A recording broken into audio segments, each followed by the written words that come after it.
Predstavte si Slovensko na začiatku nového tisícročia, plné nádejí a ambícií, pripravené vystúpiť na svetovú scénu.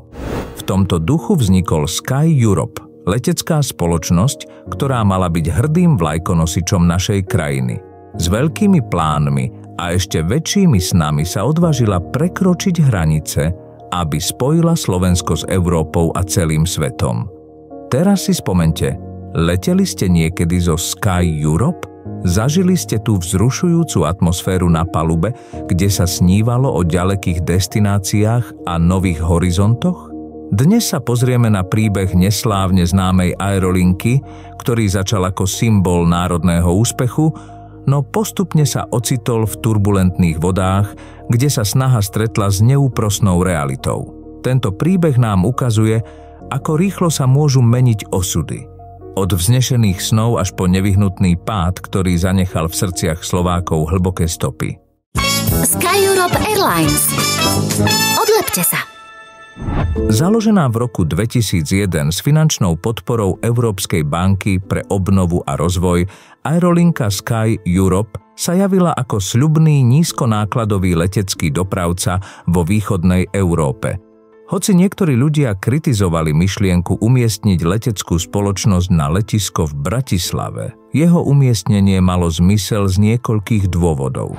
Bratislava, alebo ako sa počas Rakúsko-Uhorského impéria volala Prešporok, leží približne 55 kilometrov pozdĺž rieky Dunaj od hlavného mesta Rakúska Viedne.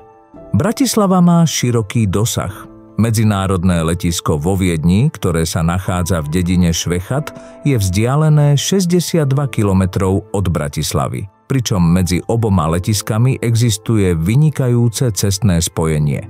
V dôsledku toho často Slováci aj Rakúšania využívajú obidve letiská.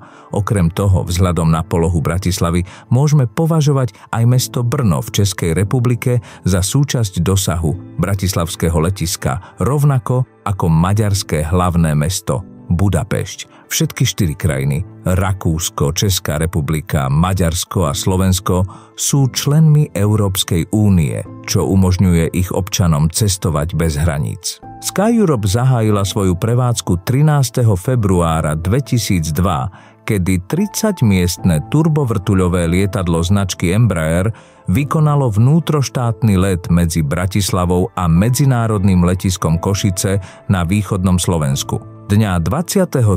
septembra 2005 sa spoločnosť stala verejne obchodovateľnou na burzách vo Viedni a Varšave, čím sa stala prvou slovenskou spoločnosťou, ktorá toto dosiahla. Úvodná ponuková cena akcií bola stanovená na 6 eur, čím bola aerolínia ohodnotená na 120 miliónov eur. V nasledujúcich týždňoch cena akcií klesla na 5 eur. Tento pokles viedol investičné skupiny k vydaniu odporúčania na nákup akcií, pretože predpokladali, že cena by mohla stúpnuť až na 6,50. V roku 2006 Sky Europe Airlines výrazne znížila ceny svojich leteniek, dosahujúc takmer symbolických hodnôt, čím podporila svoj rast. O rok neskôr, v roku 2007, spoločnosť otvorila novú základňu na medzinárodnom letisku Viedeň, odkiaľ prevádzkovala 16 trás s 2 lietadlami Boeing 737-700. V jesennom období 2007 však Sky Europe uzavrela svoje základne na medzinárodnom letisku Jána Pavla II. V Krakove a na medzinárodnom letisku v Budapešti. Lietadlá, ktoré boli doteraz využívané v Poľsku a Maďarsku, boli presunuté do Bratislavy a na letisko Václava Havla v Prahe. V priebehu roku 2008 spoločnosť prepravila 3,5 milióna cestujúcich, čo však bolo menej v porovnaní s ich konkurentom vo strednej Európe, maďarskými Wizz Air, ktorí v tom istom období prepravili 5,8 milióna cestujúcich. Sky Europe začala čeliť finančným problémom v roku 2009 kvôli silnej konkurencii od iných európskych nízkonákladových dopravcov a rozhodnutiu prevádzkovať lety s veľmi nízkymi ziskovými maržami. S dlhom vo výške 25 miliónov eur voči hedžovému fondu, ktorý mal byť splatený do 15. júla, sa aerolínia snažila nájsť nového vlastníka.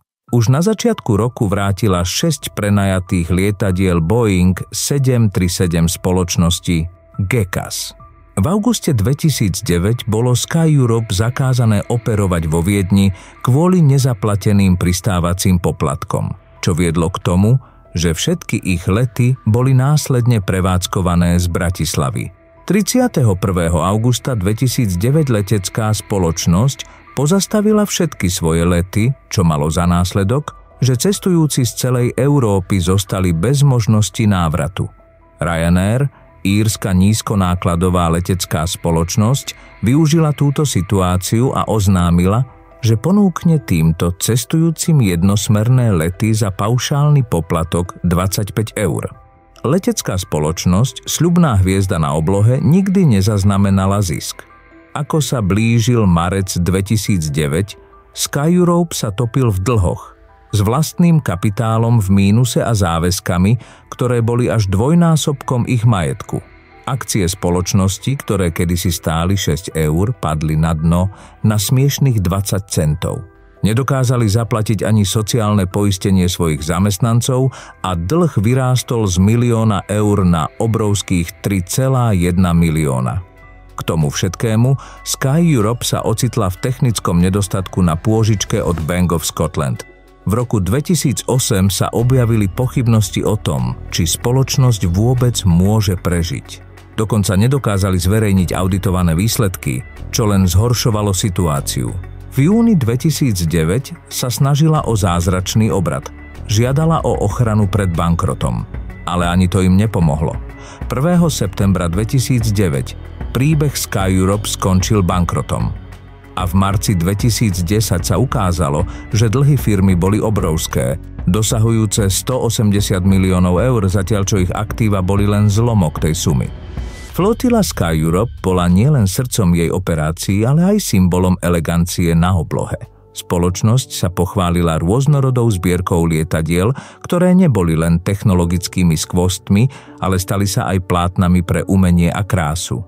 Začínali s malými, ale výkonnými Embraer EMB 120 Brazília, ktoré symbolizovali skromné začiatky a odhodlanie prepravovať pasažierov aj na kratšie vzdialenosti.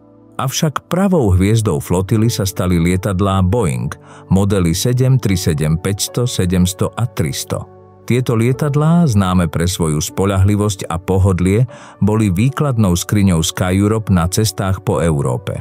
Jedno z lietadiel Boeing 737 bolo pomenované Adriana na počesť známej slovenskej modelky Adriany Sklenaříkovej. Jej portrét zdobil trup lietadla, čo bolo prejavom obdivu k jej kráse a odrazom moderného a dynamického imidžu spoločnosti. V roku 2003, keď bola prvýkrát jej fotografia umiestnená na Boeing 737-500, Sky Europe týmto krokom začala tradíciu prezentovania krásnych žien na svojich lietadlách.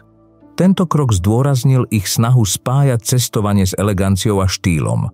Sky Europe prispievalo k zvyšovaniu povedomia o Slovensku ako o destinácii plnej histórie, kultúry a prírodných krás. Avšak s rastúcimi finančnými problémami sa začalo ukazovať, že tento symbol úspechu môže byť ohrozený. Krach aerolinky nebol iba ekonomickou stratou, ale bol to tiež osobný príbeh každého, kto bol s touto spoločnosťou spojený. Od zamestnancov, ktorí stratili svoje pracovné miesta, po pasažierov, ktorí sa ocitli bez domova v zahraničí. Bol to príbeh sklamania, stratených nádejí a zlomených sľubov. Príbeh aerolínie sa skončil, ale spomienky zostávajú. Leteli ste niekedy s touto spoločnosťou? Aké sú vaše najlepšie spomienky na cesty zo Sky Europe? Podeľte sa o svoje príbehy a zážitky v komentároch. Ak chcete sledovať ďalšie podobné príbehy, nezabudnite dať odber a kliknúť na notifikačný zvonec. Tešíme sa na vaše komentáre.